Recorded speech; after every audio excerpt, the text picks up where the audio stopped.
Ma'am Kurumsari adon ekbere bese impact news nei Raj Nongthombam under 17 FIFA World Cup 2017 ga mari lerena Manipur gi chief minister aduga lebaga sigi oina amata ngairaba national level da football sanarakpa adungnuba chief minister Manipur gi chief minister Nongthombam Biren ga unadana wari sabagi exclusive conversation ni ahamtada oja Biren butaram nokchari welcome to impact news. Thank you. Adoja akogi Manipur gi sanaroi Nipan FIFA World Cup under 17 sida saru yaba phangba haitare selection phangpa sida tongan ba makhalgi interpretation haitare wakhalon wahan thokpinari ozagi onadi manipur dagi sanroi nipan yarokpa adusu mioi lak kunipan khatang leijaba yamna pikpa state sidagi kogi team sida mioi kun mathoi khanda nipan yarokpa haiba sida ozagi kari wahan thok pibini Raz ahan bada aigi site gi on behalf of the state aduga ai isagi site gi Isha Singh, Isha Nipan do the bless wishes. My partner wish me pinning a India team, the whole team do the Sumana World Cup key status, Hannibal state the my papa wish no have a wish to my pinning. Second, Yam like Wiki, the Yam South Tuxan, however, timing moment habitat. From the heavy given the minus. Sumnagi la Kunipan, come up and Kulaba Manipur. अखोगी crore चामग कुन कुंथ्रा लेब national की महूत सिलकांदा मी निपान यावबैसे out of 21 मसे अखोई याम चाउथोक सनिगाइनी अदुना अखोई कैनोदा आइदी India की कैनोदा सोई हाइग्रे अखोगी राठौर नान आई हंतक नेशनल एग्जीक्यूटिव मीटिंग थिंग राठौर सोई राठौर नंग अखोई स्टेट इंसेंटिव करपियो at least sports capital of India Sinang ay koy da dubagi nang laukopum thokpani kotpani na imangonda haibane asmasu nipan ja koy de ni pulawai mo hana khangam de mi plan nga tani na imana mana boining bodo and manipuri sisi yawe ne photo ne kaine pira kan de moisu am seriously khana howe aduna ai koy gi leibak sigi india gi oina su sok ke aduga manipur gi oina mo hena mo nipan mo saru ga bas haitaren ko am na nungai ba am sok thok saklam feel to yam nungaiba yamna chawthokchaba feel tawi adu boja hairiba nipan si hujik sanabasida saruk yagadore aduga maruina family singsu hujik hairiba sanabasida mieng tanabi damakta channabagi pawsu yam lere aduga khoi ikui dan impact news nasu hairiba family singse wari saru matamda makoina chatkadoriba journey sida hujik phawbagi oina koigi incentive lupa lakh manga manga gi lakthokiba taragasu makoida thoidokpa mateng guma even ticket phawba PBD Habagi Yamna Noita Wafung Kradi Pondu Biria, Matangari, not only the players, families in Yaman Husiko newspapers in the media, the Fondomatan, the Yamna, humble background, the Lapato Evanina, families in Sigida Makta, Kugi Manipur State Government, Yamaka Gidi, special arrangement came the Libiki Bakari having Raja Manipur, see, am Luba. Football, the World Cup Kilabel, the Moinipanyore, Mamang the Susanabalay. Aduna tabala di different items maya sida World Cup yaw se khoi di masing yame ba nungsi hairga su moida amma tawru matam da hayang khoi gi di tawde na World Cup ngatan uji taekwondo gi karate gi ushu gi eta roi bane ba lai ba ai da lak bane ai khange ba handak ta su international gi khoi web editor musakri do adu loine pininge hoji ki isa sing adi moi family sa to pininge but as a matter of policy, we na state ki may am puna magsipi bang magtabani na lay river resource kari sina maday ko am penda ba haitare adu ba koi lanai level da haitare lanai gi level da koi honorable MLA sing kari da tawraga kharagra moi unofficially mating pangana ba na koi kan hone adu bu sugumba tangai phadaba taseng harga di one of the most popular game ni koi gi football se Masi World Cup this matter Pokazi, Bibiabani. Adu Ataidi, Haiba question, Mahing like Paganda. Akoi di Karigi Piro, say Shapakakugi International Gay, even champion or Poyori. Adu Mayamatam Sale, Akoi di Karigino, Gaiba, Adukum Masi can Baduna Koi, Hunter Kisida Koi the Parama, Hangakana Quena, Masi International Gumakaring Motorcosi, Tonganba, Gomen Katagina Tavaras, Gomen Kataning Amoy Gomen Gilay resourcina, Coffers Fenoina. Public tagi kari dagi sports penungsiba mayam dagi fun nama create tawraga tongana thammaga लाइरबा तसेंग तसेंगना below property की line दे लइबा family सिंगदी मतिंग हुजिकी अदुमाइना भारा गुम करी गुम मतिंग पांगबा सि तौनन बहोन सिरा गायबगी थिंकिंग अमदी हंदकी थौदोक सिदगी क्रिएट होले अदुबु लनाइ बोइनदी हुजिकी इमुंग मनुंग सिंग अमा मदो खोय दु मतिंग पांगनी लनाइ बोइना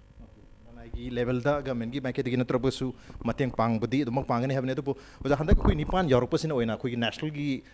सीन दा कोई फुटबॉल दा अदुगा अतोप कोई मसाना सिंग दति मणिपुर ऑलरेडी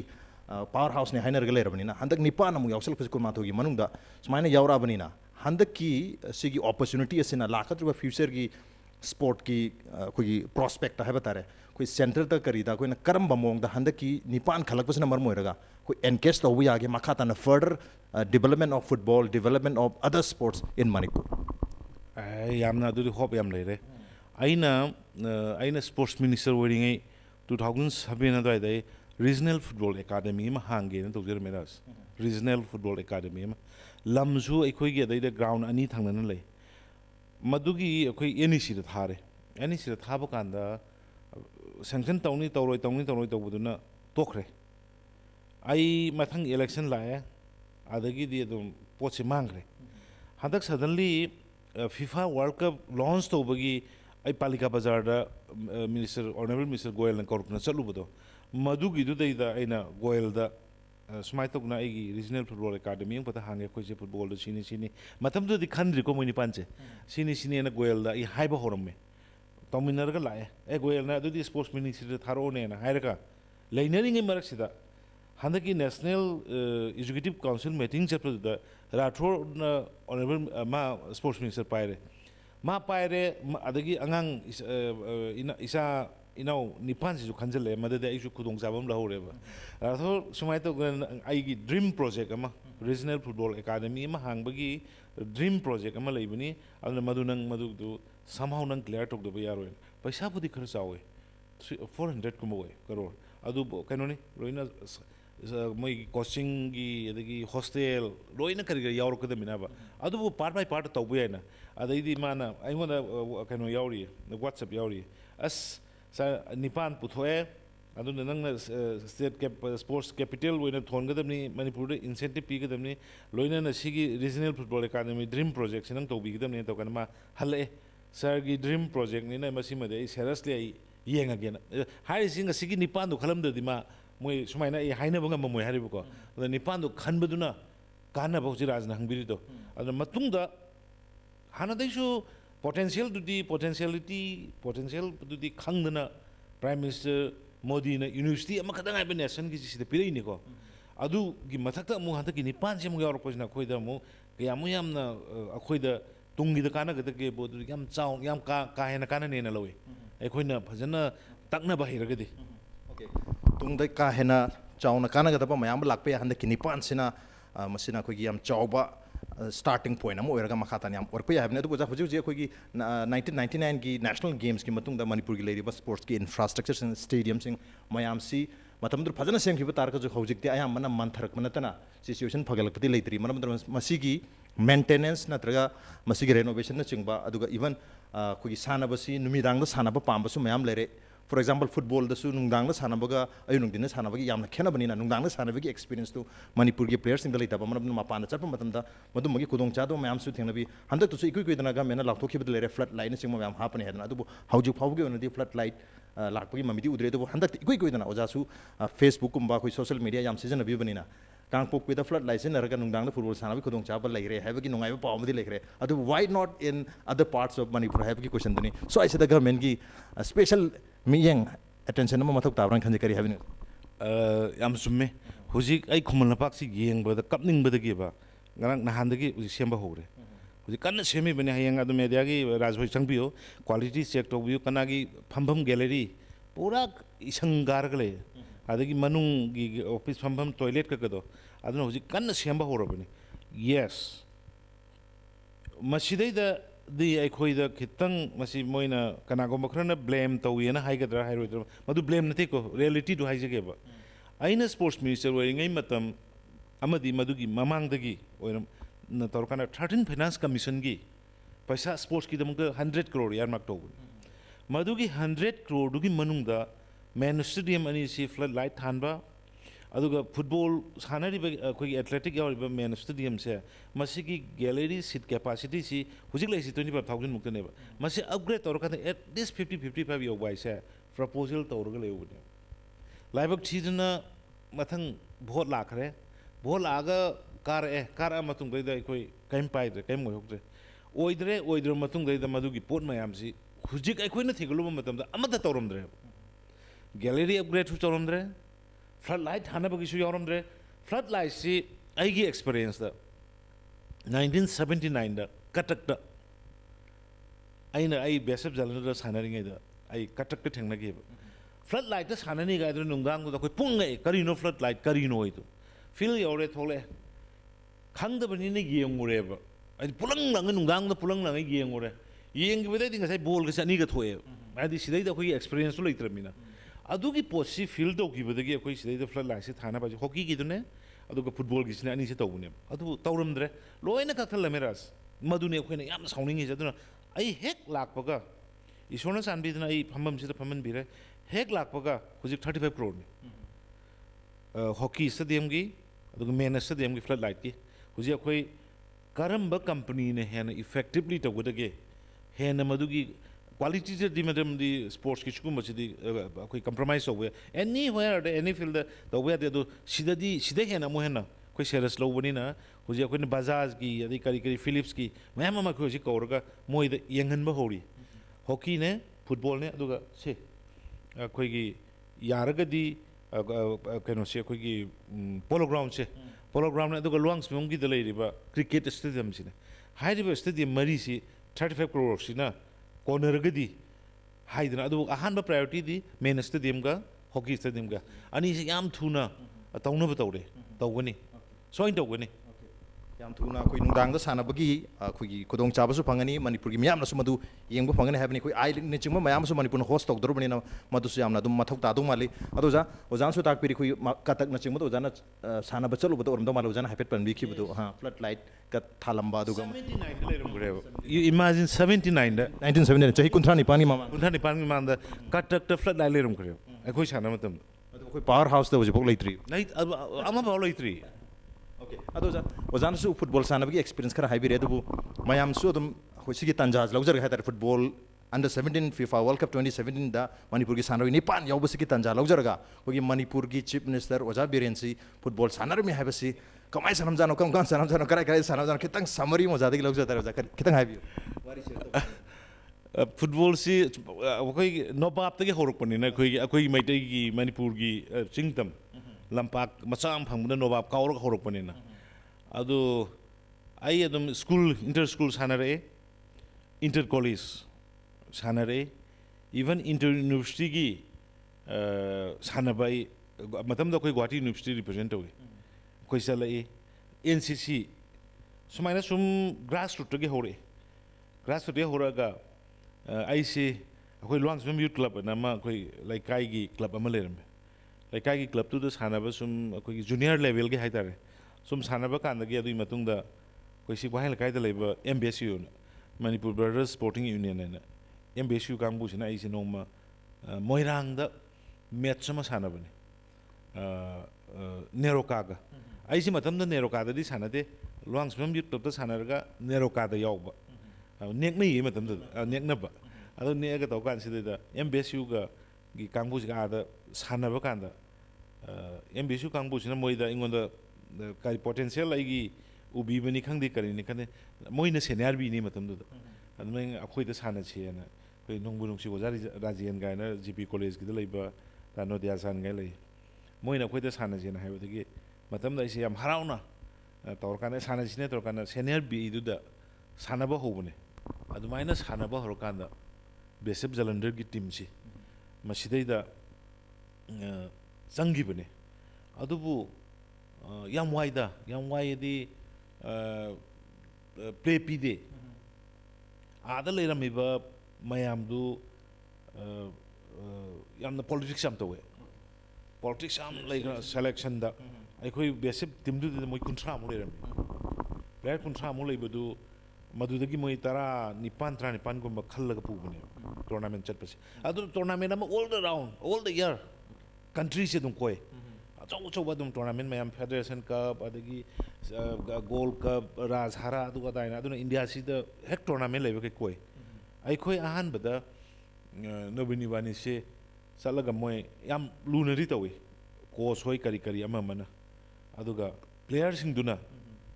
ꯑꯩꯈꯣꯏꯒꯤꯗꯨ ꯎꯕꯗꯒꯤ ꯑꯩꯈꯣꯏ ꯆꯠꯈꯤꯅꯕꯁꯦ ꯑꯩꯈꯣꯏ ꯌꯥꯎꯔꯛꯇꯅꯕ ꯑꯩꯈꯣꯏ ꯇꯤꯝꯗꯨꯗ ꯂꯩꯇꯅꯕꯁꯦ ꯑꯗꯨꯝ ꯑꯩꯈꯣꯏ ꯇꯧꯏ ꯏꯚꯟ ꯄ꯭ꯔꯦꯛꯇꯤꯁꯇ ꯑꯩꯈꯣꯏꯗ ꯀꯤꯍꯟꯕ ꯃꯅꯤꯡꯗꯒꯤ ꯈꯨꯕꯣꯝꯗꯒ ꯀꯥꯎꯕꯒꯨꯝꯕ ꯄ꯭ꯔꯣꯕꯦꯕꯂꯤ ꯍꯧꯖꯤꯛꯇꯤ ꯍꯥꯏꯔꯤꯕ ꯑꯗꯨꯒꯨꯝꯕ ꯃꯈꯜꯒꯤ ꯁꯤꯆꯨꯋꯦꯁꯟ ꯈꯤꯇꯪꯗꯤ ꯏꯝꯄ꯭ꯔꯨꯞ ꯇꯧꯔꯝꯗꯧ ꯃꯥꯜꯂꯤ ꯑꯗꯨꯕꯨ ꯑꯣꯖꯥ ꯑꯦꯖ ꯑ ꯄ꯭ꯂꯦꯌꯔ ꯑꯃ ꯑꯣꯏꯅ ꯑꯣꯖꯥꯁꯨ ꯅꯣꯕꯥꯞ ꯀꯥꯎꯕꯗꯒꯤ ꯍꯧꯔꯛꯑꯦꯅꯁꯨ ꯇꯥꯛꯄꯤꯔꯤ ꯑꯗꯨꯅ ꯍꯧꯖꯤꯛ ꯑꯅꯧꯕ ꯊꯣꯛꯂꯛꯏꯕ ꯄ꯭ꯂꯦꯌꯔꯁꯤꯡ ꯃꯅꯤꯄꯨꯔꯒꯤ ꯄ꯭ꯂꯦꯌꯔꯁꯤꯡꯅꯁꯨ ꯊꯦꯡꯅꯔꯤꯕ ꯈꯨꯗꯣꯡꯆꯥꯗꯕ ꯍꯥꯏꯒꯗ꯭ꯔꯥ ꯍꯥꯔꯗꯁꯤꯞꯁꯦ ꯁ꯭ꯇ꯭ꯔꯒꯜꯁꯤ ꯍꯥꯟꯅꯗꯒꯤꯗꯤ ꯌꯥꯝꯅ ꯏꯝꯄ꯭ꯔꯨꯞ ꯑꯣꯏꯔꯝꯗꯧ ꯃꯥꯜꯂꯦꯅ ꯈꯟꯕꯤꯕ꯭ꯔꯥ ꯍꯟꯗꯛ ꯌꯥꯎꯈꯤꯕ ꯁꯥꯟꯅꯔꯣꯏꯁꯤꯡꯗꯨꯒꯤ ꯃꯅꯨꯡꯗ ꯌꯨꯝ ꯐꯥꯎꯕ ꯐꯛꯂꯣꯡꯅ ꯈꯥꯕ ꯌꯨꯝꯗ ꯂꯩꯕꯒꯁꯨ ꯌꯥꯎꯔꯤ ꯃꯔꯝꯗꯨꯅ ꯃꯣꯏꯒꯤ ꯍꯥꯔꯗꯁꯤꯞꯁꯤ ꯑꯣꯖꯥ ꯍꯣꯏ ꯃꯇꯝꯗ ꯊꯦꯡꯅꯈꯤꯕ ꯁꯥꯟꯅꯒꯦ ꯈꯟꯖꯕꯒꯤ ꯑꯦꯁꯄꯤꯔꯦꯁꯟꯗꯨꯒꯤ ꯃꯗꯨꯗ ꯊꯦꯡꯅꯈꯤꯕ ꯁ꯭ꯇ꯭ꯔꯒꯜꯗꯣ ꯍꯧꯖꯤꯛꯇꯤ ꯌꯥꯝꯅ ꯏꯝꯄ꯭ꯔꯨꯞ ꯍꯥꯏꯗꯤ ꯈꯔ ꯃꯈꯩꯗꯤ ꯐꯒꯠꯂꯝꯃꯅꯤꯅ ꯈꯟꯕꯤꯕ꯭ꯔꯥ ꯀꯔꯤ ꯍꯥꯏꯕꯤꯅꯤꯡꯉꯤ ꯃꯁꯤ ꯀꯩꯅꯣ ꯇꯧꯏ ꯏꯟ ꯖꯦꯅꯔꯦꯜꯗ ꯁꯥꯟꯅꯕ ꯀꯥꯡꯕꯨꯁꯦ ꯑꯗꯨꯝ ꯁꯥꯟꯅꯕ ꯄꯥꯝꯕ ꯊꯣꯛꯂꯛꯄꯁꯦ ꯅꯨꯡꯉꯥꯏ ꯌꯥꯏꯐꯕ ꯏꯃꯨꯡꯗꯩ ꯄꯣꯛꯊꯣꯛ ꯊꯣꯛꯂꯛꯇꯦ ꯏꯚꯟ ꯑꯩꯈꯣꯏ ꯍꯥꯏꯔꯣꯅꯦ ꯑꯩꯈꯣꯏꯁꯨ ꯃꯇꯝꯗꯨꯗ ꯑꯩꯈꯣꯏ ꯑꯗꯨꯝ ꯄꯦꯔꯨꯛꯀꯨꯝꯕ ꯑꯗꯒꯤ ꯌꯨꯝꯗ ꯌꯦꯟ ꯂꯣꯏꯔꯒ ꯇꯧꯔꯒ ꯁꯥꯟꯅꯕꯁꯤꯃ ꯑꯍꯜ ꯂꯃꯟꯅ ꯁꯨꯡꯌꯥ ꯌꯥꯗꯦ ꯉꯁꯥꯏ ꯏꯕꯨꯡꯉꯣ ꯑꯃꯅ ꯍꯥꯏꯔꯤꯗꯨ ꯆꯨꯝꯃꯦꯕ ꯄꯥꯕꯁꯤ ꯁꯪꯒꯣꯏꯗ ꯂꯩꯗꯣꯏꯅꯦꯕ ꯁꯨꯃꯥꯡꯐꯝ ꯂꯩꯗꯣꯏꯅꯦꯕ ꯏꯃꯥꯒ ꯃꯣꯏ ꯂꯩꯗꯣꯏꯅꯦ ꯑꯗꯨꯒ ꯑꯩꯈꯣꯏ ꯊꯣꯡꯅꯥꯎꯗ ꯆꯦꯟꯗꯣꯏꯅꯦꯕ ꯕꯣꯜ ꯀꯥꯎꯅꯕꯒꯤ ꯌꯥꯗꯦꯕ ꯃꯣꯏ ꯍꯥꯏꯅ ꯂꯥꯏꯔꯤꯛꯀ ꯇꯝꯃꯕ ꯑꯗꯨꯅꯦꯕ ꯕꯠ ꯑꯗꯨꯃꯥꯏꯅ ꯇꯧꯅ ꯑꯩꯈꯣꯏꯁꯨ ꯍꯧꯔꯛꯑꯦ ꯍꯥꯔꯗꯁꯤꯞꯁꯦ ꯑꯗꯨꯝ ꯊꯦꯡꯅꯔꯛꯏꯗ ꯍꯥꯔꯗꯁꯤꯞꯇꯤ ꯑꯗꯨꯃꯛ ꯂꯩ ꯑꯗꯨꯝ ꯂꯩꯒꯅꯤ ꯍꯥꯏꯕꯅꯤ ꯑꯗꯨꯕꯨ ꯃꯁꯤ ꯈꯔ ꯃꯈꯩ ꯏꯝꯄ꯭ꯔꯨꯞ ꯇꯧꯅꯕ ꯒꯚꯔꯟꯃꯦꯟꯠꯒꯤ ꯉꯥꯛꯂꯧꯗꯨꯅꯤ ꯃꯤꯠꯌꯦꯡꯗꯨꯅꯤ ꯃꯌꯥꯝꯅ ꯍꯧꯖꯤꯛꯁꯨ ꯌꯥꯝ ꯀꯟꯅ ꯏꯚꯟ ꯄꯦꯔꯦꯟꯁꯀꯤ ꯁꯥꯏꯠꯇꯒꯤ ꯍꯥꯏꯇꯥꯔꯦ ꯄꯦꯔꯦꯟꯁꯇꯒꯤ ꯌꯥꯝꯅ ꯄꯦꯟꯗꯕ ꯍꯥꯏꯇꯥꯔꯦ ꯅꯨꯡꯉꯥꯏꯇꯕ ꯐꯣꯡꯗꯣꯛꯏ ꯑꯗꯨꯕꯨ ꯑꯣꯖꯥꯅ ꯑꯣꯄꯟꯂꯤ ꯑꯩꯈꯣꯏ ꯇꯣꯉꯥꯟꯕ ꯁ꯭ꯇ꯭ꯔꯤꯝ ꯃꯌꯥꯝ ꯂꯩꯕꯅꯤꯅ ꯑꯃꯈꯛꯇꯗ ꯍꯦꯟꯅ ꯑꯦꯝꯐꯦꯁꯤꯁ ꯄꯤꯕ ꯌꯥꯗꯕꯅꯤꯅ ꯆꯞ ꯃꯥꯟꯅꯅ ꯌꯦꯡꯗꯕ ꯌꯥꯗꯕꯒꯤ ꯄꯣꯠ ꯂꯩꯕꯅꯤꯅ ꯂꯅꯥꯏꯒꯤ ꯂꯦꯚꯦꯜꯗ ꯑꯗꯨꯃꯛ ꯃꯇꯦꯡ ꯄꯥꯡꯕ ꯈꯣꯠꯄ ꯂꯩꯔꯤ ꯑꯣꯖꯥ ꯇꯥꯛꯄꯤꯔꯤ ꯑꯗꯣ ꯑꯣꯖꯥ ꯍꯧꯖꯤꯛ ꯑꯩꯈꯣꯏꯒꯤ ꯏꯟꯗꯤꯌꯥꯒꯤ ꯇꯤꯝꯁꯤꯗ 9 ꯌꯥꯎꯕꯒꯤ ꯌꯥꯝ ꯅꯨꯡꯉꯥꯏꯖꯕ ꯑꯃ ꯂꯩꯕ ꯇꯥꯔꯒꯁꯨ 9 ꯌꯥꯎꯕꯁꯤꯅ ꯃꯔꯝ ꯑꯣꯏꯔꯒ ꯀꯔꯤꯒꯨꯝꯕ इवन चैंपियन फाव ओरक तारगदी मणिपुर की याम चाव क्रेडिट अम लई है इंडिया पुंबना मणिपुर थागनगदोरिबनी अदुगा करिगुंबा इन केस ओइदबसु ओइसनु अदुबो करिगुंबा माइथीब यारक तारगदी मसी मणिपुर निपान मणिपुर की सानरो निपान याखिबद मरम ओइदरा निपान मणिपुर दगी खंजनबदगी सुमाइना तौबनी हाइबगी कोई नेगेटिव याम चावबा नेगेटिव इम्पैक्ट अमा हाइगदरा क्रिटिक हाइगदरा अदुम मखल अमदि लाक्तौ माले अदाइददी ओजागी करी मियंग लेबि राजमतु लाखफम थोकते हैबदी हुजिकी इंडिया की ट्रायल तौरीब खोलीबसी फॉरेन कोस्ट नि हुज हु मागी टैलेंट मागी स्किल मागी कैपेबिलिटी येंगगने बतौनरिसे अदोके इंडिया की हुजिक लैरिब स्टैंडर्ड सिना फीफा वर्ल्ड कप ता चैंपियन अदु अदा गायना इंडिया मन खनबसु लानगनी इंडिया मन खनबसु लानगने होय ओइरपसु ओइसनु स्टैंडर्ड हाइबा मदुम खंगिन लैना स्टैंडर्ड रेसी दुम खंगग लेबे पोनेबा अदु इंडिया की सिटी एशिया की लेवल दा बहुत क्वालिफाइड होइबदा वारी इंडिया की लेबे स्पीड मागी लेबे मागी मैथड्स मागी कनो मयम से अदुना माइ पाकपुदी ओइसनु अदुगा माइ पासु याम फरे पात्रसु मदुदी ताइरम थोकरेदी इंडिया की ओइने येंगबा कांददी मणिपुरी से टॉप अदुमदी आई ओपनली आई चैलेंज हाइबा ngame maramdi kaino akanda kaino da khoide leiba talent sports ki kari gi khoide leiba physical anatomy khoi gi spirit ya maroina khoide leiba killing instinct sinang any other parts of the country sigi nang player da phangba wani si india gi leiba yamna high kaino gi sports ki medicinal experts nainaraba kangbu na yarba ponese khoide leiba killing instinct ख्वाइदगी लुबदी sports field दी अदुगी पोतुने मागी skill talent अदुगी मथक्ता killing instinct टुने बे खोइना फाइट तौरिस अदुना मदु लैबदुना खोइना निपान इवन अखोइदगी 13 सानरगसु पोबो थोइबा दुदि अमनिना अदुगा अखोइदा लैरिबा पोसिदी खलैदो अदु मरम चाइ हाइबने दा इना हाइजनिंगेदि मरम चाइ कोई टैलेंट हम लैबा तुम लबा कोई पोटेंशियल याम लैबा तुम स्टेट अम ओइबनिना कैसु काइदि हाबने दुबो मतंग लाक्सनिंग से कोई हुजिक ꯄꯨꯡ ꯈꯔꯒꯤ ꯃꯇꯨꯡꯗ ꯑꯗꯨꯝ ꯍꯧꯗꯣꯔꯕꯅꯤ ꯑꯣꯖꯥ ꯗꯤꯜꯂꯤꯗ ꯆꯠꯂꯒ ꯑꯩꯈꯣꯏ ꯑꯩꯈꯣꯏ ꯗꯦꯜꯂꯤꯗ ꯄꯥꯡꯊꯣꯛꯀꯗꯕ ꯅꯦꯍꯔꯨ ꯁ꯭ꯇꯦꯗꯤꯌꯝꯗ ꯄꯥꯡꯊꯣꯛꯀꯗꯕꯅꯤꯅ ꯑꯣꯖꯥ ꯆꯠꯂꯒ ꯌꯦꯡꯕꯒꯤ ꯄ꯭ꯂꯥꯟꯒꯗꯤ ꯂꯩꯕꯤꯕ꯭ꯔꯥ ꯀꯔꯤ ꯂꯩꯕꯤꯕ꯭ꯔꯥ ꯑꯩꯁꯤ ꯆꯠꯅꯤꯡꯕꯗꯤ ꯈꯨꯆꯠꯅꯤꯡ ꯑꯃꯅꯤ ꯁꯣꯝꯗ ꯍꯟꯗꯛꯀꯤ ꯅꯣꯡ ꯇꯥꯈꯤꯕ ꯃꯌꯥꯝꯁꯤꯒꯤ ꯃꯔꯛꯁꯤꯗ ꯂꯝꯕꯤ ꯆꯠꯄ ꯌꯥꯗꯕꯁꯦ ꯃꯁꯤꯒꯤ ꯀꯔꯤ ꯀꯔꯤ ꯂꯩꯔꯤꯕ ꯄꯣꯠꯁꯤꯒꯤꯁꯤ ꯎꯔꯀꯥꯟꯗ ꯑꯩꯁꯦ ꯊꯥꯗꯣꯛꯑꯒ ꯆꯠꯄ ꯉꯝꯃꯣꯏꯗꯧꯔꯕ ꯃꯔꯝꯗꯤ ꯁꯣꯝꯗꯅ ꯂꯝꯕꯤꯅ ꯆꯠ ꯌꯥꯗ꯭ꯔꯦ ꯃꯥꯅ ꯑꯥꯗ ꯋꯥꯔꯜ ꯀꯞ ꯌꯦꯡ ꯂꯩ ꯍꯥꯏꯗꯣꯏꯅꯤ ꯑꯗꯨꯅ ꯋꯥꯔꯜ ꯀꯞ ꯌꯦꯡꯕꯁꯦ ꯑꯩꯒꯤ ꯁ꯭ꯄꯣꯔꯠꯁ ꯃꯤꯅꯤꯁꯇꯔꯒ ꯑꯥꯔꯠ ꯑꯦꯟ ꯀꯜꯆꯔ ꯃꯤꯅꯤꯁꯇꯔꯒ ꯃꯣꯏ ꯑꯅꯤ ꯊꯥꯈ꯭ꯔꯦ ꯑꯩꯅ ꯁꯣꯝꯗ ꯂꯥꯏ ꯈꯣꯏꯔꯝꯕꯒ ꯂꯣꯏꯅꯅ ꯑꯩ ꯇꯤꯚꯤꯗ ꯉꯥꯏꯍꯥꯛ ꯌꯦꯡꯉꯒꯦꯅꯕ ꯑꯣꯖꯥ ꯕꯤꯔꯦꯟꯅ ꯂꯥꯏ ꯈꯣꯏꯔꯝꯃꯤ ꯃꯌꯥꯝꯒꯤ ꯃꯥꯏ ꯄꯥꯛꯅꯕꯒꯤꯗꯃꯛꯇ ꯑꯣꯖꯥ ꯏꯁꯥꯃꯛ ꯆꯠꯇꯕ ꯇꯥꯔꯒꯁꯨ ꯑꯗꯨꯕꯨ ꯑꯣꯖꯥꯅ ꯍꯧꯖꯤꯛ ꯇꯥꯛꯄꯤꯈꯤꯕ ꯂꯝꯕꯤ ꯊꯣꯡ ꯐꯠꯇꯅ ꯂꯩꯔꯤꯉꯩꯁꯤꯗ ꯆꯤꯐ ꯃꯤꯅꯤꯁꯇꯔꯅ ꯊꯥꯗꯣꯛꯑꯒ ꯌꯦꯡ ꯂꯩꯔꯦ ꯍꯥꯏꯗꯅ ꯃꯌꯥꯝꯅ ꯍꯥꯏꯗꯅꯕ ꯑꯗꯨꯅ ꯆꯠꯇꯕꯅ ꯐꯅꯤ ꯍꯥꯏꯕꯒꯤ ꯗꯤꯁꯤꯖꯟꯗꯤ ꯂꯧꯕꯤꯕꯅꯤ ꯑꯗꯨꯃꯥꯏꯅ ꯇꯧꯗꯅ ꯍꯧꯖꯤꯛ ꯐꯨꯠꯕꯣꯜꯗ ꯑꯩꯈꯣꯏ ꯁꯥꯟꯅꯔꯣꯏ 9 ꯌꯥꯎꯔ ꯐꯥꯎꯕꯗ ꯑꯣꯖꯥ ꯏꯁꯥꯃꯛꯁꯨ ꯐꯨꯠꯕꯣꯂꯔ ꯑꯃ ꯍꯥꯟꯅ ꯑꯣꯏꯔꯝꯕꯅꯤना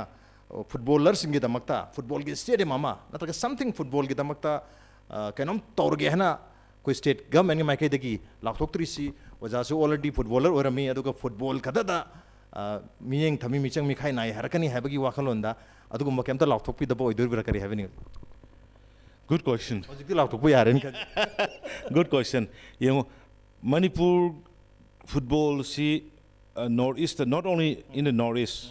ꯑꯣꯜ ꯏꯟꯗꯤꯌꯥꯗ ꯑꯩꯈꯣꯏꯅ ꯄꯥꯏꯑꯣꯅꯤꯌꯔꯅꯤ ꯑꯩꯈꯣꯏꯅ ꯇꯣꯞꯅꯤ ꯃꯃꯥꯡꯗꯁꯨ ꯔꯦꯅꯦꯗꯤ ꯍꯣꯏ ꯒꯧꯔꯝꯒꯤ ꯍꯣꯏ ꯃꯣꯏꯒꯤ ꯁꯨꯅꯤꯜ ꯍꯣꯏ ꯃꯣꯏ ꯃꯇꯝꯗꯁꯨ ꯃꯣꯏ 5-6 ꯑꯗꯨꯝ ꯌꯥꯎꯔꯝꯃꯤ ꯈ꯭ꯋꯥꯏꯗꯒꯤ ꯂꯥꯏꯕꯛ ꯊꯤꯕꯁꯤ ꯑꯩꯈꯣꯏꯒꯤ ꯂꯩꯔꯤꯕ ꯁ꯭ꯇꯦꯠꯀꯤ ꯂꯩꯔꯤꯕ ꯁ꯭ꯇ꯭ꯔꯛꯆꯔꯁꯤ ꯐꯨꯠꯕꯣꯜꯒꯤ ꯁ꯭ꯇ꯭ꯔꯛꯆꯔꯁꯤ ꯃꯁꯤ ꯊꯤꯅ ꯄꯦꯟꯗꯦ ꯑꯗꯨꯕꯨ ꯑꯩ ꯕ꯭ꯂꯦꯝꯗꯤ ꯀꯅꯥ ꯇꯧꯅꯤ ꯃꯤꯖꯣꯔꯥꯝꯗꯅ ꯑꯦꯁꯇ꯭ꯔꯣꯇ꯭ꯔꯞ ꯐꯤꯜ ꯀꯩꯅꯣꯁꯤ 4-5 ꯁꯨꯈ꯭ꯔꯦꯕ ꯉꯔꯥꯡꯗ ꯐꯨꯠꯕꯣꯜꯗ ꯍꯧꯒꯠꯂꯛꯄ ꯃꯤꯖꯣꯔꯥꯝꯁꯤꯅ ꯕꯠ ꯋꯦꯔꯦꯁ ꯑꯩꯈꯣꯏ ꯁꯤꯗ ꯂꯩꯇ꯭ꯔꯤ ꯑꯁꯥꯝ ꯂꯩꯈ꯭ꯔꯦꯕ ꯑꯩꯈꯣꯏ ꯁꯤꯗꯅ ꯑꯃꯈꯛ ꯑꯩꯈꯣꯏꯅ ꯁ꯭ꯄꯣꯔꯠ ꯃꯤꯅꯤꯁꯇꯔ ꯑꯣꯏꯔꯤꯉꯩꯗ ꯄꯨꯔꯒ ꯂꯧꯍꯧꯕ ꯑꯃꯈꯛꯁꯤ ꯈꯜꯂꯦꯕ ꯅꯥꯎ ꯑꯩꯒꯤ ꯍꯧꯖꯤꯛ ꯄ꯭ꯔꯥꯏꯌꯣꯔꯤꯇꯤꯗ ꯐꯨꯠꯕꯣꯜ ꯐꯤꯜ ꯑꯦꯠꯂꯤꯁ ꯑꯦꯁꯇ꯭ꯔꯣꯇ꯭ꯔꯞꯁꯤ ꯑꯣꯜ ꯗ ꯁꯤꯖꯟ ꯅꯣꯡ ꯇꯥꯔꯒꯗꯤ ꯑꯩꯈꯣꯏꯒꯤ ꯂꯩꯕꯥꯛꯁꯤꯗꯤ ꯁꯥꯟꯅ ꯌꯥꯗꯦꯅ ꯑꯗꯣ ꯍꯧꯖꯤꯛ ꯑꯦꯁꯇ꯭ꯔꯣꯇ꯭ꯔꯞꯁꯤ ꯂꯩꯔꯒꯗꯤ ꯑꯣꯜ ꯗ ꯁꯤꯖꯟ ꯔꯦꯅꯤ ꯁꯤꯖꯟꯁꯨ ꯀꯩꯁꯨ ꯂꯣꯏ ꯁꯥꯟꯅꯕ ꯌꯥꯗꯣꯏꯅꯦꯕ ꯑꯗꯨꯅ ꯑꯦꯠꯂꯤꯁ ꯑꯩꯒꯤ ꯄ꯭ꯔꯥꯏꯌꯣꯔꯤꯇꯤꯗ ꯑꯦꯁꯇ꯭ꯔꯣꯇ꯭ꯔꯞꯀꯤ football field not less than 3 ꯍꯧꯖꯤꯛ ꯂꯩꯔꯤꯕꯁꯤ ꯃꯊꯛꯇ ꯑꯍꯨꯝꯒꯨꯝꯕ ꯑꯃꯇꯪꯗꯤ ꯁꯦꯟꯇꯔ ꯌꯦꯡꯉꯒ ꯃꯥꯏ ꯖꯒꯥ ꯌꯦꯡꯉꯒ ꯃꯥꯒꯤ ꯁꯥꯟꯅꯔꯣꯏ ꯌꯥꯝ ꯈꯔ ꯊꯣꯛꯄ ꯃꯐꯝ ꯈꯔ ꯆꯥꯕ ꯄꯨꯟꯕ ꯅꯨꯡꯉꯥꯏꯒꯗꯕꯅꯤ ꯌꯦꯡꯉꯀꯥꯟꯗ ꯑꯦꯁꯇ꯭ꯔꯣꯇ꯭ꯔꯞ ꯐꯤꯜ 3 ꯑꯃꯗꯤ ꯑꯦꯛꯁꯇ꯭ꯔꯥ ꯁꯦꯝꯃꯒꯦꯅ ꯑꯩ ꯆꯞ ꯌꯨꯡꯅ ꯍꯟꯗꯛꯀꯤ 9 ꯈꯜꯂꯦ ꯑꯗꯨꯒ ꯂꯣꯏꯅꯅ ꯍꯧꯖꯤꯛꯀꯤ ꯑꯁꯤꯗꯩꯗ ꯈꯨꯃꯟ ꯂꯝꯄꯥꯛꯀꯤꯗꯨ ꯅꯥꯄꯤ ꯊꯥꯕ ꯂꯣꯏꯔꯦ ꯅꯥꯄꯤ ꯑꯅꯧꯕ ꯂꯣꯏ ꯁꯤꯜꯂꯕꯅꯤ ꯑꯗꯨꯒ ꯍꯧꯖꯤꯛ ꯄꯨꯔꯥ ꯑꯍꯟꯕꯗꯧꯅ ꯁ꯭ꯇꯦꯗꯤꯌꯝꯗꯨ artificial turf artificial turfꯀꯤ ꯑꯣꯖꯥ ꯒꯦꯂꯔꯤꯗꯨ ꯁꯥꯕ ꯂꯣꯏꯁꯟꯗꯗꯅ ꯌꯦꯡꯕꯗꯗꯤ ꯌꯥꯝ ꯐꯖꯗ꯭ರೆ ꯍꯧꯖꯤꯛ ꯑꯩꯈꯣꯏ MSL ꯍꯥꯏꯇꯥꯔꯦ ꯃꯅꯤꯄꯨꯔ ꯁ꯭ꯇꯦꯠ ꯂꯤꯒ ꯁꯥꯟꯅꯔꯤ ꯑꯗꯨꯒ ꯏꯚꯟ artificial turfꯀꯤꯗꯣ ꯍꯧꯖꯤꯛ ꯁ꯭ꯀꯣꯔ ꯕꯣꯔꯗ ꯐꯥꯎ ꯂꯩꯇꯗꯅ ꯌꯥꯜꯂꯒ ꯊꯦꯠꯄꯗꯒꯤ ꯃꯌꯥꯝꯅ ꯁ꯭ꯀꯣꯔ ꯕꯣꯔꯗꯁꯦ ꯑꯩꯈꯣꯏ ꯂꯩꯕꯤꯔꯁꯤ ꯀꯥꯏ ꯍꯥꯏꯕꯒꯤ ꯋꯥ ꯐꯥꯎ ꯉꯥꯡꯅꯕ ꯌꯥꯎꯔꯣꯏ ꯁꯤꯒꯤ ꯃꯇꯥꯡꯗ ꯑꯩ ꯔꯥꯖ ꯀꯩꯅꯣꯝꯇ ꯍꯥꯏꯖꯒꯦꯕ ꯇꯁꯦꯡꯅ ꯐꯨꯠꯕꯣꯜ ꯇꯣꯔꯅꯥꯃꯦꯟ ꯀꯔꯤ ꯍꯦꯟꯗꯜ ꯇꯧꯔꯤꯁꯤ ꯒꯣꯔꯃꯦꯟ ꯑꯩꯈꯣꯏꯒꯤ ꯃꯔꯤ ꯂꯩꯅꯗꯦꯕ ꯗ ꯃꯣꯁ ꯏꯟꯐ꯭ꯔꯥꯁ꯭ꯇ꯭ꯔꯛꯆꯔꯗꯨꯗꯤ BMR ꯍꯥꯏꯇꯥꯔꯦ ꯕꯦꯁꯤꯛ ꯃꯤꯅꯤꯃꯝ ꯔꯤꯀ꯭ꯋꯥꯏꯔꯃꯦꯟꯗꯨꯗꯤ ꯑꯣꯖꯥ ꯍꯥꯏꯖꯔꯤꯕ ꯉꯁꯥꯏꯒꯤ ꯁ꯭ꯀꯣꯔ ꯕꯣꯔꯗꯀꯤ ꯍꯥꯏꯔꯣ ꯀꯔꯤꯒꯤ ꯍꯥꯏꯔꯣ ꯅꯣꯛ ꯑꯝꯇ ꯇꯧꯕꯤꯌꯣ ꯍꯥꯏꯕ ꯑꯣꯔ ꯃꯁꯤ ꯑꯣꯜ ꯃꯅꯤꯄꯨꯔ ꯐꯨꯠꯕꯣꯜ ꯑꯦꯁꯣꯁꯤꯌꯦꯁꯟꯅ ꯂꯩꯔꯤꯕ ꯑꯁꯤꯅ ꯐꯦꯗꯔꯦꯁꯟ ꯑꯣꯐ ꯏꯟꯗꯤꯌꯟ ꯐꯨꯠꯕꯣꯜ ꯑꯦꯁꯣꯁꯤꯌꯦꯁꯟꯒꯤ ꯃꯈꯥꯗ ꯃꯣꯏ ꯇꯣꯔꯅꯥꯃꯦꯟꯁꯦ ꯁꯤꯟꯕꯅꯦꯕ ꯍꯥꯏꯔꯤꯕ ꯃꯗꯨꯒꯤ ꯄꯣꯠ ꯃꯌꯥꯝꯁꯦ ꯑꯩꯈꯣꯏ ꯒꯣꯔꯃꯦꯟꯒꯤ ꯁꯦꯜ ꯂꯩꯔꯒꯗꯤ ꯒꯣꯔꯃꯦꯟ ꯑꯩꯈꯣꯏꯅ ꯇꯧꯕ ꯌꯥꯔꯒꯗꯤ ꯌꯥꯝ ꯅꯨꯡꯉꯥꯏꯅꯦꯕ ꯍꯧꯖꯤꯛ ꯒꯣꯔꯃꯦꯟꯅ ꯇꯧꯕꯒꯤ ꯑꯩ ꯍꯦꯛ ꯅꯣꯡ ꯍꯥꯡꯕꯒꯅꯦ ꯑꯩ ꯍꯧꯖꯤꯛ ꯁ꯭ꯇꯦꯗꯤꯌꯝ ꯄꯨꯡꯂꯪ ꯂꯪꯍꯜꯂꯣ ꯇꯣꯏꯂꯦꯠ ꯅꯨꯡꯂꯦꯠ ꯂꯣꯏ ꯁꯦꯝꯃꯣ ꯍꯥꯏꯅ ꯇꯧꯔꯒ ꯑꯩ ꯇꯧꯖꯔꯤꯑꯕ ꯑꯔꯩꯕ ꯑꯉꯝꯕ ꯍꯥꯏꯇꯥꯔꯦꯅꯦ ꯑꯗꯨꯅ ꯑꯩꯈꯣꯏꯅ ꯆꯪꯕ ꯌꯥꯕ ꯑꯦꯔꯤꯌꯥ ꯈꯔ ꯁꯤꯒꯤ ꯑꯦꯁꯣꯁꯤꯌꯦꯁꯟꯒꯤ ꯇꯣꯔꯅꯥꯃꯦꯟꯒꯤ ꯀꯔꯤꯒꯤ ꯁꯤꯟꯕ ꯂꯥꯡꯕ ꯇꯧꯕꯁꯤꯗꯤ ꯒꯣꯔꯃꯦꯟꯗꯤ ꯑꯩꯈꯣꯏ ꯑꯃꯨꯛ ꯌꯥꯎꯗꯦꯕ ꯑꯗꯨꯅꯤ ꯈꯦꯠꯅꯔꯤꯁꯦ ꯑꯗꯨꯅ ꯅꯍꯥꯟ ꯑꯩ ꯀꯩꯅꯣꯗ ꯑꯩ ꯗꯦꯜꯂꯤꯗ ꯂꯩꯕ ꯀꯥꯟꯗ ꯏꯪꯂꯦꯟꯒꯤ ꯃꯣꯏ ꯐꯨꯠꯕꯣꯜ ꯏꯟꯗꯣꯅꯦꯁꯤꯌꯥꯒꯤ ꯇꯤꯝꯒꯤ ꯀꯣꯆꯇꯨꯅꯦ ꯏꯪꯂꯦꯟꯒꯤ ꯀꯣꯆ ꯑꯃꯅꯦ ꯃꯣꯏ 3-4 ꯂꯥꯛꯑꯝꯃꯦ 3-4 ꯂꯥꯛꯑꯀꯥꯟꯗ ꯃꯅꯤꯄꯨꯔꯒꯤ ꯐꯨꯠꯕꯣꯜꯒꯤ ꯀꯔꯤ ꯑꯩꯁꯨ ꯐꯨꯠꯕꯣꯂꯔꯅꯤ ꯃꯣꯏ ꯇꯥꯕꯅꯤꯅ ꯋꯥꯔꯤ ꯁꯥꯕ ꯍꯥꯏꯇꯥꯔꯦ ꯃꯣꯏ ꯅꯍꯥꯟꯃꯨꯛꯁꯨ ꯀꯣꯆ 2ꯒ ꯊꯥꯔꯛꯑꯦ ꯍꯥꯏꯕ ꯑꯩꯅ ꯍꯥꯏ ꯅꯣꯏꯅ ꯀꯣꯆ ꯊꯥꯔꯛꯀꯦꯔꯥ ꯀꯔꯤ ꯇꯧꯔꯒ ꯁꯤ ꯃꯇꯨꯡꯗꯗꯤ ꯌꯥꯔꯒꯗꯤ ꯅꯣꯏ ꯁ꯭ꯇꯦꯠ ꯒꯣꯔꯃꯦꯟꯅ ꯑꯩꯈꯣꯏꯒ ꯗꯥꯏꯔꯦꯛ ꯀꯟꯇꯦꯛ ꯇꯧꯕ ꯌꯥꯕ ꯑꯣꯏꯔꯒꯗꯤ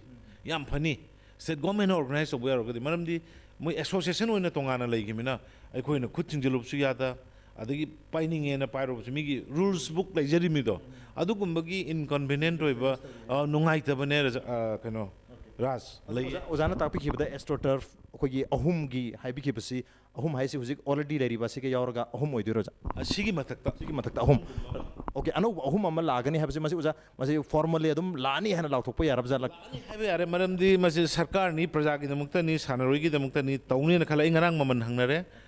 ꯁ꯭ꯇ꯭ꯔꯣꯇ꯭ꯔꯞ ꯑꯃꯗ 1 crore ꯆꯪꯉꯦ ꯍꯥꯏꯌꯦ ꯑꯗꯨꯗꯤ 1 crore ꯆꯪꯉ ꯑꯗꯨ ꯂꯩꯔꯤꯕ ꯕꯖꯦꯠꯀꯤ ꯂꯩꯔꯤꯕ ꯁꯤꯗꯒꯤ ꯗꯤꯄꯥꯔꯠꯃꯦꯟ ꯑꯃꯗꯒꯤ ꯃꯈꯥꯏ ꯃꯈꯥꯏꯗꯪ ꯑꯣꯏꯔꯁꯨ ꯂꯨꯄꯥ ꯑꯃꯃꯝꯗꯪ ꯑꯣꯏꯔꯁꯨ 1% ꯑꯣꯏꯔꯁꯨ ꯀꯛꯄꯗ ꯈꯥꯏꯒꯠꯅꯔꯒ ꯃꯔꯝꯗꯤ ꯄ꯭ꯔꯖꯥ ꯋꯥꯠ ꯑꯩꯈꯣꯏꯅ ꯗ꯭ꯔꯒ ꯑꯦꯟꯇꯤ ꯗ꯭ꯔꯒꯀꯤ ꯅꯠꯇ꯭ꯔꯒꯅ ꯑꯗꯨꯒꯤ ꯑꯗꯥꯒꯤꯅ ꯁꯦꯜ ꯂꯤꯡꯈꯠꯂꯒ ꯄꯩꯁꯥ ꯊꯥꯗꯔꯤ ꯁꯔꯨꯛꯇꯤ ꯐꯤꯜ ꯑꯍꯨꯝ ꯍꯣꯁꯄꯤꯇꯥꯜ ꯂꯤꯡꯈꯠꯇꯩ ꯁꯔꯨꯛꯇꯤ ꯐꯤꯜ ꯑꯍꯨꯝ ꯁꯦꯝꯒꯠꯄꯗꯨꯅ ꯍꯦꯟꯅ ꯍꯣꯁꯄꯤꯇꯥꯜꯗꯨ ꯂꯤꯡꯈꯠꯇ꯭ꯔꯁꯨ ꯌꯥꯔꯛꯀꯗꯣꯏꯅꯤ ꯑꯦꯛꯁꯄꯦꯟꯗꯤꯆꯔ ꯆꯠꯂꯣꯏꯗꯣꯏꯅꯤ ꯃꯔꯝꯗꯤ ꯃꯁా ꯐꯕ ꯍꯛꯆꯥꯡ ꯐꯕꯗ ꯅꯠꯇꯅ ꯃꯣꯔꯦꯜ ꯐꯕ ꯂꯝꯆꯠ ꯐꯕ ꯁꯥꯟꯅꯔꯣꯏ ꯍꯥꯏꯔꯦꯗꯅ ꯑꯩ ꯏꯁꯥꯅꯦꯅ ꯆꯥꯎꯊꯣꯛꯆꯕꯒꯤ ꯋꯥꯗꯤ ꯅꯠꯇꯦ ꯁꯥꯟꯅꯔꯣꯏ ꯑꯁꯤ ꯑꯣꯜꯋꯦꯖ ꯃꯣꯏ ꯋꯥꯈꯜ ꯐꯩ ꯂꯝꯆꯠ ꯐꯩ ꯕꯦꯕꯥꯔ ꯐꯩ ꯊꯛꯁꯤ ꯈꯥꯁꯤ ꯂꯩ ꯑꯐꯕ ꯁꯣꯁꯥꯏꯇꯤ ꯑꯃ ꯁꯦꯝꯒꯠꯄꯗ ꯍꯥꯏꯔꯤꯕ ꯒꯨꯟꯁꯤ ꯆꯪꯉꯤꯅ ꯑꯗꯨꯅ ꯃꯣꯏꯒꯤꯗꯃꯛꯇꯅꯤꯅ ꯁꯦꯝꯕ ꯇꯉꯥꯏ ꯐꯗꯦꯅ ꯂꯧꯏ ꯑꯩꯈꯣꯏꯒꯤ ꯃꯅꯤꯄꯨꯔꯒꯤ ꯐꯨꯠꯕꯣꯜ ꯁꯥꯟꯅꯔꯣꯏꯁꯤꯡ ꯑꯃꯗꯤ ꯃꯅꯤꯄꯨꯔꯤ ꯃꯤꯌꯥꯝꯒꯤꯗꯃꯛꯇꯗꯤ ꯌꯥꯝꯅ ꯈꯨꯗꯣꯡꯆꯥꯕ ꯑꯅꯧꯕ ꯈꯨꯗꯣꯡꯆꯥꯕ ꯌꯥꯝ ꯅꯨꯡꯉꯥꯏꯕ ꯄꯥꯎ ꯑꯃꯅꯤ ꯍꯥꯏꯖꯕ ꯇꯥꯔꯦ ꯑꯣꯖꯥ ꯑꯗꯨꯕꯨ ꯑꯣꯖꯥ ꯍꯥꯏꯔꯤꯕ ꯑꯦꯁꯇ꯭ꯔꯣꯇꯔꯐ ꯑꯍꯨꯝ ꯑꯅꯧꯕ ꯂꯥꯛꯀꯗꯕꯁꯤ ꯃꯁꯤ ꯆꯍꯤ 5ꯁꯤꯒꯤ ꯃꯅꯨꯡꯗ ꯑꯗꯨꯝ ꯃꯌꯥꯝꯅ ꯎꯕ ꯐꯪꯅꯤ ꯍꯥꯏꯒꯗ꯭ꯔꯥ ꯑꯗꯨꯒ ꯆꯍꯤ 5 मरमदी हुजिक हुजिक क्रमायना कंपनीदा करी तौबनो क्रमाय तौबनो ना अखोगी चेन्नबगी प्रोसेस तुमक्ति तौद्रि बट आईगी गवर्नमेंट हैज डिसाइडेड हाइरिबा पोसी लौरगा फील एक्स्ट्रा अहुम अमा सेमगतपा मणिपुर की पामजरिबा फुटबॉलर सिंग एस्ट्रोट्रप की मदुगी प्रैक्टिस मदुगी सानाबा मरंग कायना फंगनबा हाइबा गवर्नमेंट की डिसीजन सिमदि मदु लेपेना अदुमाइन तौरगा जस्ट विदिन दिस 5 years याम अदु तुजिलपसु याय ओके चही 5ꯁꯤꯒꯤ ꯃꯅꯨꯡꯗꯗꯤ ꯁꯣꯏꯗꯅ ꯑꯦꯁꯇ꯭ꯔꯣꯇꯔꯐ ꯑꯩꯈꯣꯏꯒꯤ ꯑꯍꯟꯕ ꯑꯍꯨꯝ ꯑꯃꯁꯨ ꯁꯣꯏꯗꯅ ꯂꯥꯛꯒꯅꯤ ꯍꯥꯏꯕꯅꯤ ꯑꯗꯨꯒ ꯑꯍꯨꯝꯁꯦ ꯂꯥꯛꯄ ꯇꯥꯔꯒꯗꯤ ꯃꯅꯤꯄꯨꯔꯒꯤ ꯑꯅꯧꯕ ꯍꯧꯒꯠꯂꯛꯂꯤꯕ ꯐꯨꯠꯕꯣꯂꯔꯁꯤꯡ ꯑꯗꯨꯒ ꯃꯅꯤꯄꯨꯔ ꯃꯤꯌꯥꯝꯒꯤꯗꯃꯛꯇꯗꯤ ꯌꯥꯝꯅ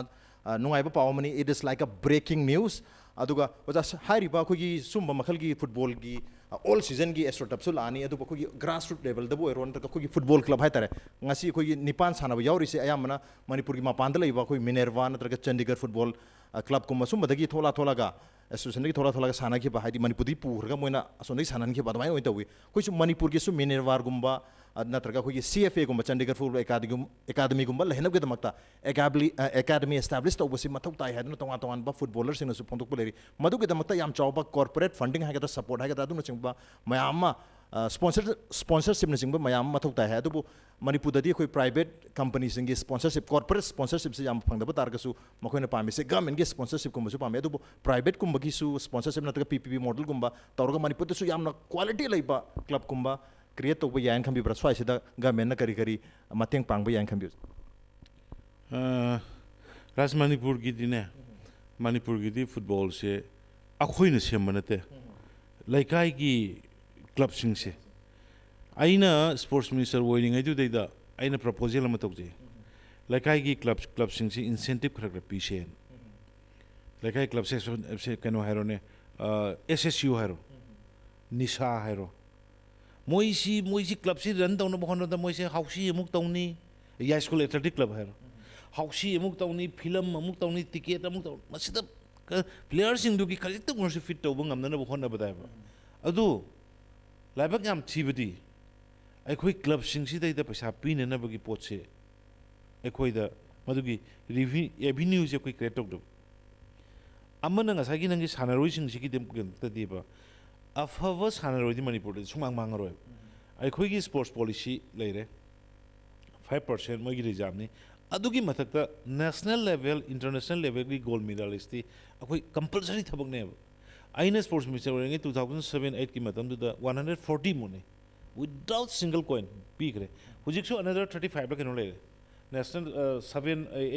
7 ला 8 ला दुगी नेशनल गेम्स गोल्ड मेडलिस्ट फंगबसिंग दो हुजिक रेडी लेरे कैबिनेट तौरगा मोइसु थबक पीखरने अखोइगी दी स्पोर्ट्स लवर से लैकाई लैकाई द पैरग लेबने ए तुम द सादा के अखोइगी अदैदा रश्मि न हल माम रश्मि न आइना माइ नुक्सी मंदना माइ ममिंग द रश्मि ग्राउंड न माइ ग्राउंड अमा तौरगा थोलगा माइ ममिंग द रश्मि ग्राउंड न अवांग लम द स्पोर्ट्स के होगु मागी लौ लौ खायम खक लेबदो योन थोगा ꯁꯥꯟꯅꯔꯣꯏꯁꯤꯡꯒꯤ ꯌꯨꯅꯤꯐꯣꯔꯝ ꯂꯩꯌꯦꯕ ꯑꯗꯨ ꯌꯧꯅ ꯁꯦꯀ꯭ꯔꯤꯐꯥꯏꯁ ꯇꯧꯕ ꯉꯝꯕ ꯃꯅꯤꯄꯨꯔꯗ ꯀ꯭ꯂꯕ ꯄꯨꯔꯤꯁꯤꯡꯁꯦ ꯑꯌꯥꯝꯕ ꯑꯗꯨ ꯉꯥꯛꯇꯅꯦꯕ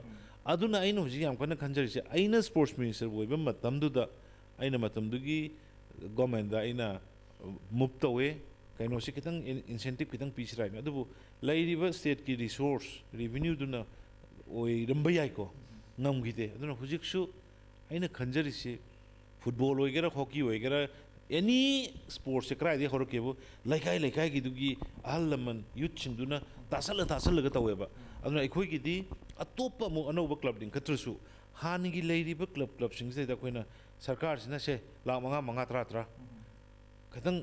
ꯒ꯭ꯔꯦꯗ ꯈꯔ ꯈꯥꯏꯗꯣꯛꯑꯒꯅꯦ ꯏꯟꯁꯦꯟꯇꯤꯞ ꯈꯔ ꯄꯤꯕꯗꯅꯦ ꯑꯁ ꯄ꯭ꯂꯦꯌꯔ ꯄꯩꯔ ꯊꯣꯛꯂꯛꯀꯅꯤ ꯑꯩꯗ ꯑꯗꯨꯃꯥꯏꯅ ꯃꯤꯟꯁ ꯑꯩꯒꯤ ꯑꯦꯛꯁꯄꯤꯔꯤꯌꯦꯟꯁꯅꯤꯀꯣ ꯃꯔꯝꯗꯤ ꯊꯋꯥꯏ ꯌꯥꯎꯕ ꯌꯥꯝ ꯂꯩꯌꯦꯕ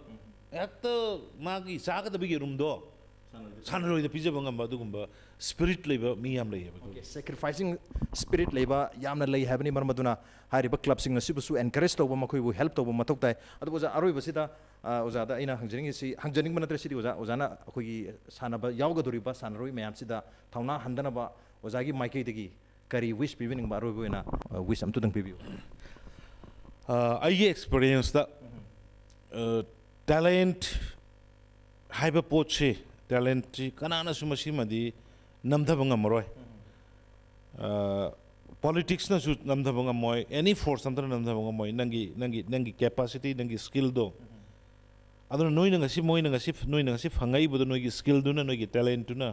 ꯅꯣꯏꯒꯤ ꯁ꯭ꯄꯤꯔꯤꯠꯇꯨꯅ ꯐꯪꯉꯛꯄꯅꯤ ꯍꯥꯏꯔꯤꯕ ꯅꯣꯏꯒꯤ ꯁ꯭ꯄꯤꯔꯤꯠ ꯅꯣꯏꯒꯤ ꯇꯦꯂꯦꯟꯠ ꯅꯣꯏꯒꯤ ꯁ꯭ꯀꯤꯜ ꯍꯥꯏꯔꯤꯕ ꯄꯣꯠꯇꯣ ꯍꯟꯗꯅ ꯀꯔꯤꯒꯨꯝꯕ ꯃꯈꯜ ꯑꯃꯠꯇꯒꯤ ꯌꯦꯡꯗꯅ ꯅꯪ ꯆꯪꯉꯤꯕ ꯐꯤꯜꯗꯨꯗ ꯑꯩ ꯇꯧꯗꯕ ꯌꯥꯗꯦ ꯍꯥꯏꯅ ꯆꯪꯈꯤꯕ ꯃꯇꯝꯗ ꯁꯣꯏꯗꯅ ꯃꯥꯏ ꯄꯥꯛꯀꯅꯤ ꯑꯗꯨꯅ ꯃꯔꯨꯑꯣꯏꯅ ꯁ꯭ꯇꯦꯠꯁꯤꯒꯤ ꯖꯥꯇꯤꯁꯤꯒꯤ ꯃꯥꯏ ꯄꯨꯔꯤꯕ ꯅꯈꯣꯏ ꯅꯤꯄꯥꯟꯅ ꯍꯥꯏꯔꯤꯕ ꯅꯈꯣꯏꯅ ꯍꯧꯖꯤꯛ ꯐꯥꯎꯕꯗ ꯂꯩꯔꯤꯕ ꯁ꯭ꯄꯤꯔꯤꯠꯇꯨꯗꯒꯤ ꯍꯟꯗꯅ ꯆꯠꯊꯕꯗ ꯏꯟꯗꯤꯌꯥꯒꯤ ꯇꯤꯝ ꯁꯣꯏꯗꯅ ꯃꯥꯏ ꯄꯥꯛꯄ ꯑꯣꯏꯒꯅꯤ ꯑꯗꯣ ꯄꯥꯛꯄꯁꯨ ꯑꯣꯏꯌꯨ ꯑꯗꯨꯒ ꯂꯣꯏꯅꯅ ꯑꯦꯖ ꯑ ꯍꯣꯜ ꯏꯟꯗꯤꯌꯥꯅ ꯐꯤꯐꯥꯒꯤ ꯑꯣꯏꯕ ꯏꯟꯇꯔꯅꯦꯁꯅꯦꯜꯒꯤ ꯑꯣꯏꯕ ꯇꯣꯔꯅꯥꯃꯦꯟ ꯁꯨꯃꯥꯏꯅ ꯍꯣꯁ ꯇꯧꯕꯁꯤ ꯍꯟꯗꯛ ꯑꯍꯥꯟꯕꯁꯨ ꯑꯣꯏꯔꯝꯒꯅꯤ ꯐꯨꯠꯕꯣꯜꯒꯤꯗ ꯃꯁꯤꯗ ꯏꯟꯗꯤꯌꯥꯒꯤ ꯇꯤꯝꯅ ꯑꯦꯠꯂꯤꯁ ꯃꯦꯛꯁꯤꯃꯝ ꯂꯦꯚꯦꯜꯗ ꯌꯧꯅꯅꯕꯗꯨ ꯃꯥꯏ ꯄꯥꯛꯅꯅꯕꯗꯨ ꯑꯩ ꯋꯤꯁ ꯇꯧꯖꯔꯤ ꯑꯩꯈꯣꯏ ꯌꯥꯝꯅ ꯇꯥꯡꯅ ꯐꯪꯕ ꯇꯟꯖꯥꯅꯤ ꯑꯩꯈꯣꯏ ꯏꯟꯗꯤꯌꯥꯅ ꯑꯍꯥꯟꯕ ꯑꯣꯏꯅ ꯍꯣꯁ ꯇꯧꯖꯕ ꯌꯨꯝꯕꯨ ꯑꯣꯏꯖꯕ ꯑꯗꯨꯒ ꯃꯁꯤꯗ ꯁꯔꯨꯛ ꯌꯥꯕ ꯐꯪꯕꯒꯤ ꯇꯟꯖꯥꯁꯤꯗ ꯃꯁꯤꯒꯤ ꯇꯟꯖꯥꯁꯦ ꯃꯥꯡꯍꯟꯗꯅ ꯑꯩꯈꯣꯏꯒꯤ ꯂꯩꯖꯔꯤꯕ ꯁ꯭ꯀꯤꯜ ꯑꯩꯈꯣꯏꯒꯤ ꯂꯩꯖꯔꯤꯕ ꯍꯩꯁꯤꯡꯕ ꯃꯌꯥꯝꯁꯤ ꯎꯠꯊꯣꯛꯇꯅ ꯑꯔꯣꯏꯕꯤ ꯊꯥꯛꯇ ꯑꯩꯈꯣꯏꯒꯤ ꯏꯟꯗꯤꯌꯥꯒꯤ ꯐꯨꯠꯕꯣꯜꯁꯤ ꯀꯗꯥꯏ ꯐꯥꯎꯕ ꯂꯩꯕꯒꯦ ꯍꯥꯏꯕꯁꯤ ꯎꯠꯊꯣꯛꯑꯝꯕꯒꯤ ꯇꯟꯖꯥꯗꯣ ꯍꯟꯗꯛꯀꯤ ꯑꯣꯄꯣꯔꯆꯨꯅꯤꯇꯤꯁꯤꯗ ꯂꯧꯗꯨꯅ ꯃꯅꯤꯄꯨꯔꯒꯤ ꯁꯥꯟꯅꯔꯣꯏ ꯅꯤꯄꯥꯟꯅꯁꯨ ꯃꯁꯤ ꯍꯣꯠꯅꯔꯝꯃꯨ ꯍꯥꯏꯕꯅꯤ ꯑꯣꯖꯥꯒꯤ ꯌꯥꯝꯅ ꯐꯖꯕ ꯃꯦꯁꯦꯖꯅꯤ ꯍꯥꯏꯔꯤꯕ ꯃꯦꯁꯦꯖꯁꯤꯁꯨ ꯑꯩꯈꯣꯏꯒꯤ ꯁꯥꯟꯅꯔꯣꯏꯁꯤꯡ ꯑꯁꯤꯅ ꯍꯧꯖꯤꯛꯀꯥꯟꯗꯤ ꯑꯩꯈꯣꯏ ꯑꯣꯟꯂꯥꯏꯟꯗ ꯂꯣꯏ ꯂꯩꯅꯔꯕꯅꯤꯅ ꯌꯨꯇ꯭ꯌꯨꯕꯇ ꯀꯩꯗ ꯂꯣꯏ ꯌꯦꯡꯅꯔꯅꯤ ꯍꯥꯏꯕꯒꯤ ꯊꯥꯖꯕ ꯑꯃꯒ ꯂꯣꯏꯅꯅ ꯑꯣꯖꯥꯅ ꯉꯁꯤꯒꯤ exclusive interview conversation asir ojana matam pibi ba muta jabiren bu amuk hana thagacha phondokchari thank you so much sir